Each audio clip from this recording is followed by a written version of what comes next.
মালয়েশিয়ার রাস্তা ভেবে ভুল করবেন না, এটা আমাদের প্রাণপ্রিয় ঢাকা 300 ফিট রুট হচ্ছে এটা। সেম মালয়েশিয়ার মতো মনে হচ্ছে। মালয়েশিয়া আমার সৌদি আরব, কিছুটা দুবাই,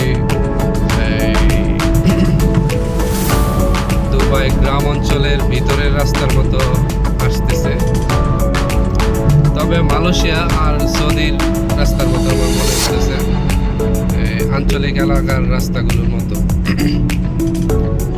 এই যে আকাশের যে ভিউটা, তারপরে রোডের যে পরিবেশটা,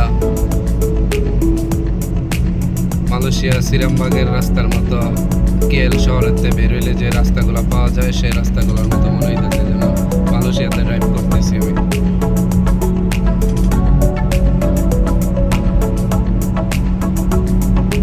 যারা এয়ারপোর্ট কন্টিনিউ আসা যাওয়া করেন বা দেশের বাইরে থেকে আসেন যান, তারা অবশ্যই এই রাস্তাটি আসা যাওয়া করতে হয়।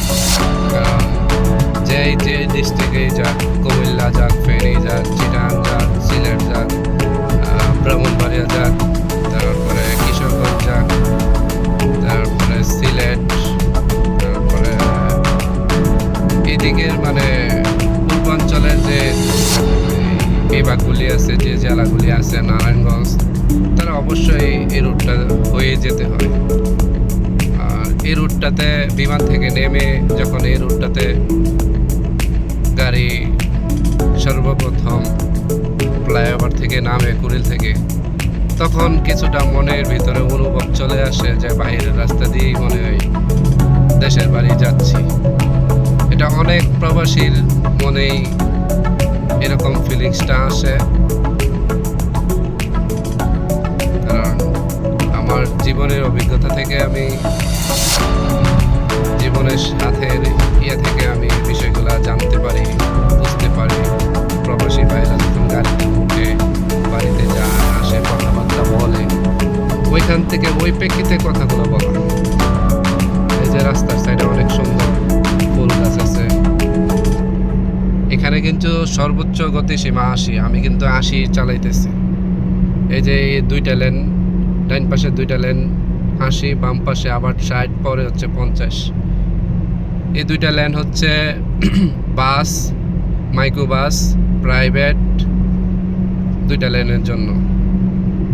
কিন্তু এই লেনে ট্রাক এসে ঢুকে পড়ে। একটা সমস্যা বাংলাদেশে, নিয়ম আছে, নিয়মের কিন্তু আমরা মানি না। যেমন এই যে আমি 80 টানতেছি, কিন্তু অন্য গাড়ি, এই যে দেখেন 50 গাড়ি চলতেছে, 50-এর স্পিডে গাড়ি ডাইনে ঢুকে বসে রয়েছে। এর দরকার ছিল ওই যে একদম বাম পাশে যাওয়া, যেটা 50 স্পিডে দিছে। ডিজিটাল মতো করা দরকার ছিল।